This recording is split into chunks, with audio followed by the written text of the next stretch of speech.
Headquartered here in Spokane, Washington State University's Elson Floyd College of Medicine is the second public medical school in Washington State.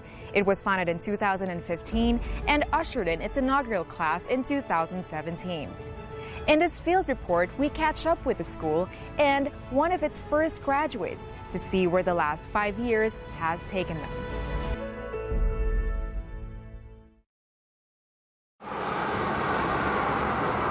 It's an issue that's been around for years. Rural and underserved communities in Washington State simply do not have enough doctors. According to the Health Resources and Services Administration, as of 2021, only a little over 100 rural health clinics exist in all of Washington State.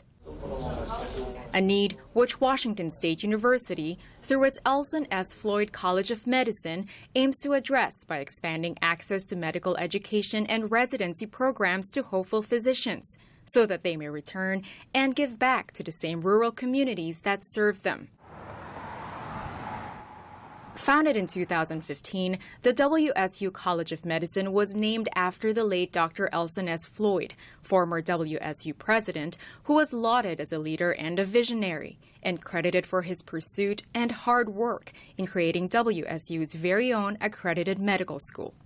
Dr. John Tomkowiak, dean of the college, tells us how the school is making Dr. Floyd's vision for the school a reality. And I'm super humbled and honored to have been given the opportunity to start this medical school, which is really focused on helping all Washingtonians achieve better health. When the medical school was really envisioned, it was really meant to serve the parts of the state that maybe hadn't been best served up until now. And as we've built this medical school, we recognize that we need to bring top-tier research that is really focused on our communities. Dr. Radhananda Gopal is the school's education director. To show empathy and introduce yourselves. She says the scarcity of doctors in rural areas brought an urgent need to have a medical school immersed within these communities. I think we were faced with a real shortage in the state of Washington of medical doctors all over the state, except for just a couple of counties. And we were facing down a huge retirement of physicians and a huge dearth in expertise across the state, and we really wanted to fill that. In order to pursue this mission as an up-and-coming institution, the Elson Floyd College of Medicine first needed the help of the state legislature. Up until 2015, WSU was not allowed by the state to offer a medical degree to students hoping to become doctors. But that all changed when House Bill 1559, sponsored by the House Committee on Higher Education with the leadership of Representative Marcus Richelli of Spokane, was passed. The bill allowed the Board of Regents at WSU to offer and teach medicine as a major line of study, and to combine that with a community-based medical school and teaching health clinic on site. For 6 years, WSU has used existing buildings in its Spokane campus for its medical students. One of them, recently vacated by Eastern Washington University, is slated for a renovation in order to house most of the College of Medicine, thanks to a $15 million capital funding from the state legislature. This completes state financing for the college, which includes $3.6 million in operating funds to also support the expansion of its student capacity from 60 to 80 medical students per cohort. Spokane Senator Andy Billig, who along with former Senator Michael Baumgartner, sponsored Senate Bill 5487, companion bill to House Bill 1559. Senator Billig considers it a major breakthrough, not only for Eastern Washington, but for the rest of the state. But I think there was a recognition that this was important, not just from a medical standpoint and a health standpoint of having more providers, but also from an economic development standpoint, to have a medical school and the research that goes along with that is something that we knew would pay dividends. But it's always challenging to get funding because there's a limited amount of funding and there's seemingly an unlimited amount of need and really good, productive programs that we can invest in. We worked very hard for initial funding, but then also several further increments of funding to grow the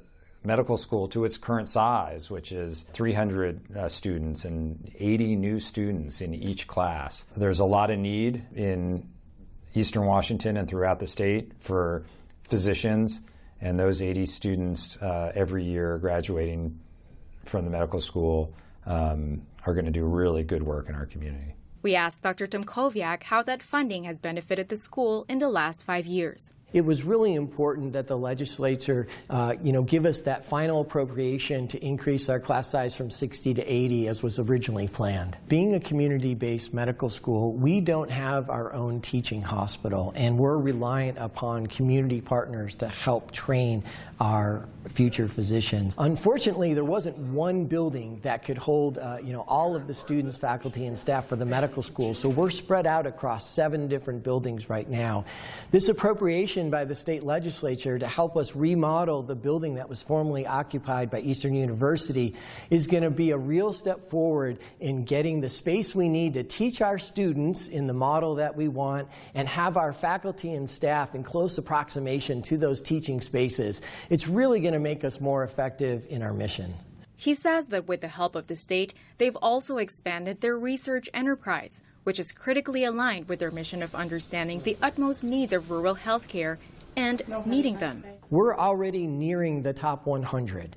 And so for only being 5 years old, we're working really hard again at making sure the investment that the state is making in us is paying off in part in doing research that is going to help and improve the health of all Washingtonians. The funding also allowed WSU College of Medicine to support the required operating costs of what it takes to educate hopeful doctors in 2020 and 2021. So they would have access to the latest and the most up-to-date textbooks, visual diagnostic anatomy atlases, and other ways to really practice their clinical skills, and then the ability to send them so that they could stay with host families at their clinical campuses. All of those things take money, of course, and so we're really grateful for the support from the legislature.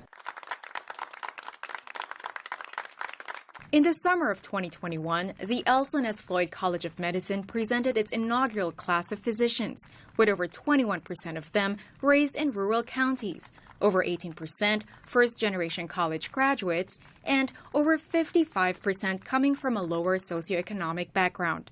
Part of that inaugural class is Dr. Brent Conrad, who came to the Elson Floyd College of Medicine with big dreams from a small town. My very first application cycle, I was actually rejected by every program that I applied to. So I had to spend a really difficult year of improving my application, and thankfully I had the opportunity to grow over that year, and then also I got to be part of the inaugural class at a med school right in my own backyard.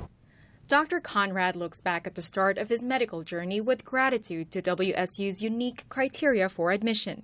While there are standardized requirements that are typical to most medical schools, there is a unique way that WSU cuts against the grain, and they say for good reason. We rely less on grades and test scores and more on people's behaviors and actions. It's more about, how have you served your communities? How have you demonstrated a commitment, let's say, to underserved or rural populations? That's allowing us to choose people who really have the passion and desire to serve the communities. A lot of pre-medical students will ask us, is there a particular GPA, is there an MCAT score? We never draw the line and say, you can't pass a standardized test, you can't be a doctor. We would never say that. We help you get there. Dr. Conrad is passionate about rural outreach and is focused on finishing his residency in family medicine. After my residency, I plan to return to my hometown of Colfax and continue the legacy of providing health care in that community. They have a small community hospital, ER, and primary care clinic. I had the opportunity to work at several drive-through clinics here in Spokane testing people for the COVID virus. And then I was also part of a nightly screening team that would go around to various homeless shelters and check people for symptoms. And those were both really effective measures early on in the pandemic to keep our rates low. Another unique curriculum feature that makes the WSU College of Medicine stand out is its focus on individualized learning and community immersions. bringing healthcare to rural areas so that individuals who need medical attention don't have to travel outside of their communities to receive care. We want to train our students in those communities. So we have campuses in Vancouver, Tri-Cities, and Everett in addition to here. And then from those hubs, they go out into much smaller communities to actually get their medical training. Along with its focus on population health, the college also hopes to address Washington's healthcare gap by using an equity lens in their medical training, which comes embedded in their student curriculum. We use a lot of simulated experiences, a lot of real experiences with real patients in the communities to help our students really understand how to communicate with families and patients. How do you really provide good care for our populations who happen to be international refugees, or for populations who happen to be coming as migrant workers and are only temporarily located in the state. Throughout our curriculum, we're also taught about some of the demographics and socioeconomic factors that are individual to each population and community, whether that's financial or issues with insurance or all the different conditions that they might have because of where they're living and coming from.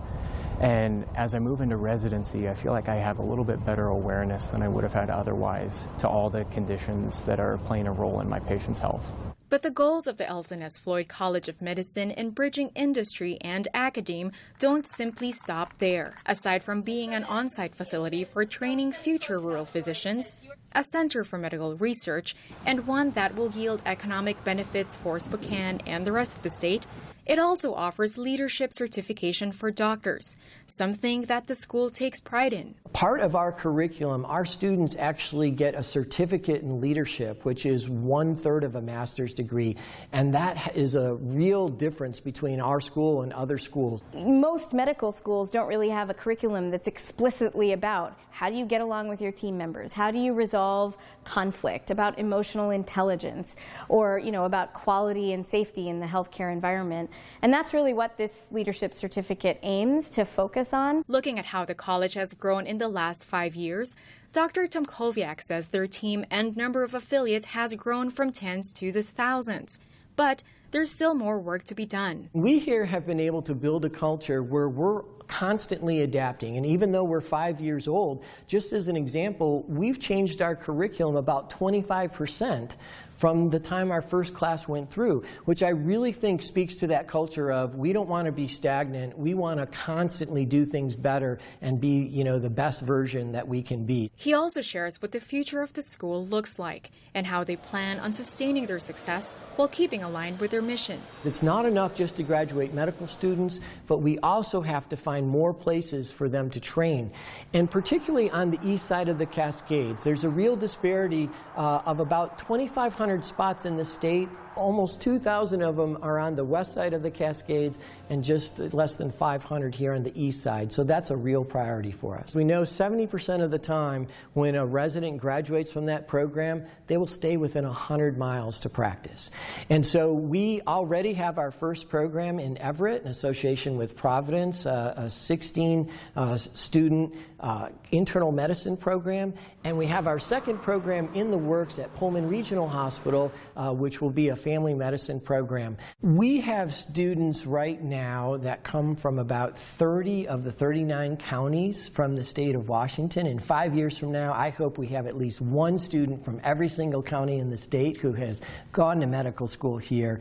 And then I hope in 5 years we are actually delivering health care to people in all of those 39 counties in one way or another. Since its inception and with one successful batch of graduates, the WSU Elson S. Floyd College of Medicine continues with its goal in expanding healthcare access and outreach to rural Washington, helping hopeful physicians reach their dreams of serving their hometowns. There's nothing really special about me. I'm a farm kid from Colfax, and I just had a dream to get into medicine, and the people here at the college believed in me.